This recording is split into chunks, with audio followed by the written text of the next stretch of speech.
everyone. I am Fritz CEO Valdi Abilia from the Department of College of Teacher Education, Bachelor of Secondary Education, major in TLE.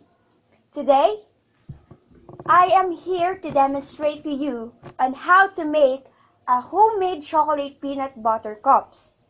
Chocolate peanut butter cups were introduced in the 1920s and have been popular ever since.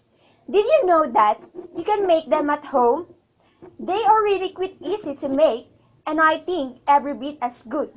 But before that, before you proceed on making homemade chocolate peanut butter cups, there are things you need to consider and do. The very first thing you will need to do is to wash your hands. Make sure that your hands are clean. Second thing, you need to wear your safety suits, like the apron and hairnet. The apron will protect your clothes from getting dirt, while the hairnet will prevent your hair from falling to the foods you prepare. Of course, the very important thing you will need are the following ingredients. First, you will need 2 cups of coarsely chopped chocolate. Second, 1/2 cup of creamy peanut butter. Lastly, is 1.75 ounce of confectioner's sugar.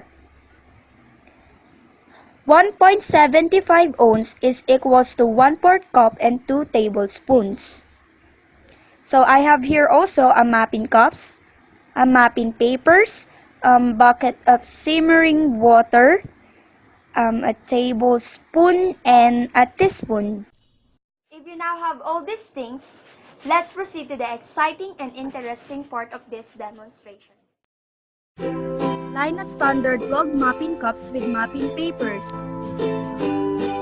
Pour the bucket of hot boiling water. Place a bowl of chocolate over the bucket of simmering water.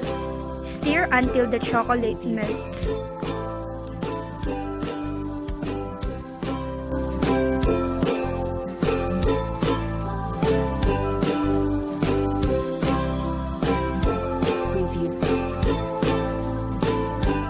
Distribute the melted chocolate into each cup.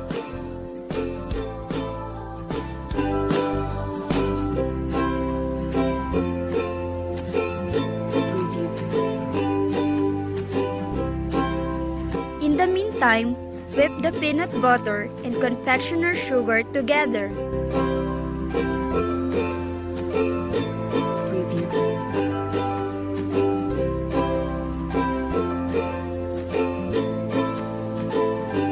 Make a small tablespoons of peanut butter.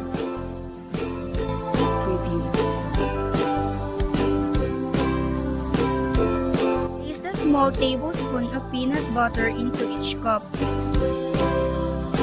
Portion a small spoonfuls of melted chocolate into each cup.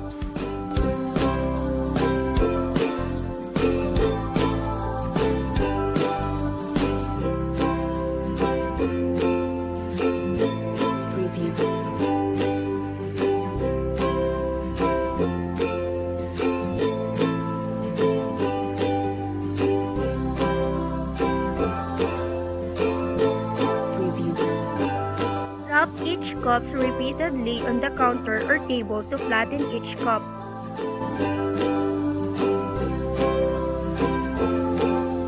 If desired, add sprinkles on top to have a good presentation.